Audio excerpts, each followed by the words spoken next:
Assalamualaikum warahmatullahi wabarakatuh. Nama saya Anggun Adi Saputra, mahasiswa Pendidikan Sejarah Universitas Muhammadiyah Metro semester 6. Di sini saya akan menjelaskan materi sejarah Asia Barat Daya, yaitu mengenai Perang Teluk Dua. Jadi latar belakang Perang Teluk Dua yaitu akibat menjalani perang selama 8 tahun dengan Iran, Irak mengalami kemerosotan ekonomi yang signifikan.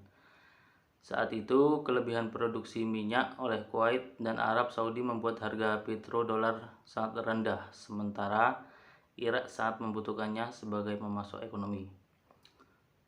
Kemudian Saddam Hussein ini menanggapi hal tersebut dengan menganggapnya sebagai perang ekonomi yang mengungkit perselisihan ladang minyak rempah setelah perang Irak berakhir, di mana Irak menuduh Kuwait mencuri minyak Irak dengan melakukan pengeboran miring yang menuju ke ladang minyak Irak di Rumalia.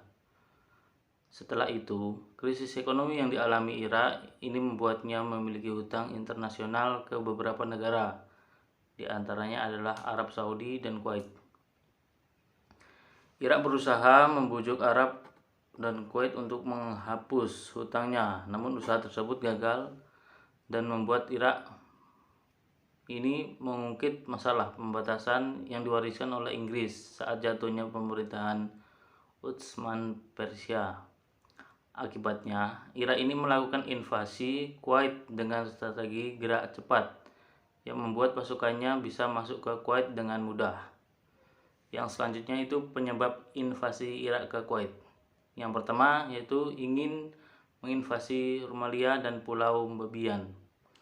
Perang Teluk I yang terjadi antara Irak dan Iran ini membuat ekonomi keduanya mengalami kehancuran, ditambah dengan tidak adanya kompensasi pihak mana yang menang. Pengurangan minyak oleh OPEC ini membuat Irak semakin kebingungan karena merupakan komoditi utama negara untuk memulihkan diri pasca perang. Pada saat itu, produsen minyak terbesar adalah Uni Emirat Arab dan Kuwait, sehingga Irak ini berambisi untuk menguasai Pulau Babian dan daerah Rumalia kaya akan minyak sebagai solusi untuk mendapatkan pemasukan negara untuk merekonstruksi wilayahnya. Yang kedua, ini tidak mampu membayar hutang ke Kuwait. Perang besar yang dilakukan sebelumnya memakan biaya yang sangat besar, sehingga Irak harus meminjam ke negara-negara tetangga untuk mencukupi kebutuhan perang untuk melawan Irak. Salah satu negara yang meminjamkan dana Irak adalah Kuwait, yang mana hutang tersebut mencapai 14 miliar dolar. Kehancuran ekonomi yang dihadapi Irak pasca perang pembuatannya ini tidak mampu membayar hutang tersebut dan Irak membujuk Kuwait untuk menghapusnya hutang. Namun Kuwait menolak dengan alasan tersebutlah yang membuat Irak kemudian memutuskan untuk melakukan invasi ke Kuwait, termasuk karena ingin menguasai kekayaan alam yang dimiliki Kuwait.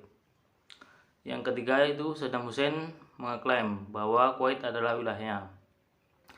Alasan lain dari invasi dilakukan oleh Irak adalah karena Irak ini menganggap Kuwait adalah bagian dari negaranya yang terpisah pada saat pembagian kekuasaan yang dilakukan oleh Inggris.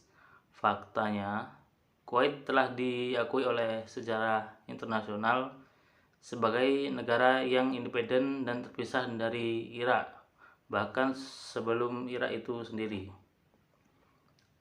Terus yang keempat itu rapuhnya kediktatoran Saddam Hussein.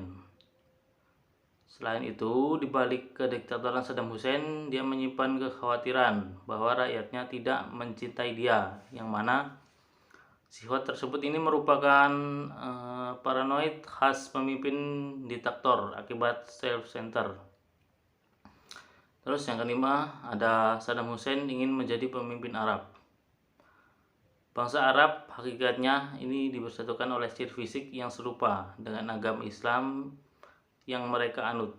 Oleh karena itu, Timur Tengah seringkali digunakan sebagai laga bersaing dan pemimpin-pemimpin bangsa Arab untuk menjadi yang nomor satu. Sebelum Saddam Hussein telah banyak tokoh-tokoh yang berusaha untuk menguasai bangsa Arab dan menjadi pemimpin nomor satu di wilayah tersebut. Di antaranya adalah Syekh Reza Pahlavi dari Iran, Yasser Arafat dari Palestina, Gamal Abdul Nasir dari Mesir, dan lain-lain. Saddam selalu menunjukkan bahwa ia memimpin terkuat di Timur Tengah, sehingga dia banyak melanggar perjanjian damai yang akhirnya membuat invasi ke Kuwait. Pada saat itu pertempuran Kairo berlangsung.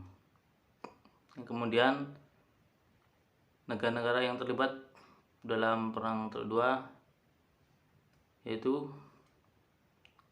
perang antara Irak dan Kuwait ini melibatkan beberapa negara, terutama Kuwait yang didukung secara langsung oleh pasukan koalisi.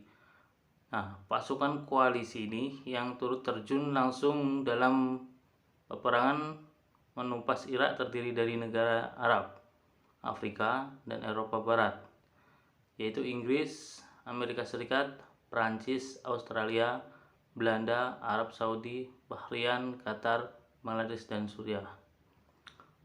Mungkin itu saja yang dapat saya sampaikan mengenai Perang Teluk II, Iran dan Irak. Semoga bermanfaat bagi yang menonton. Saya akhiri. Wassalamualaikum warahmatullahi wabarakatuh.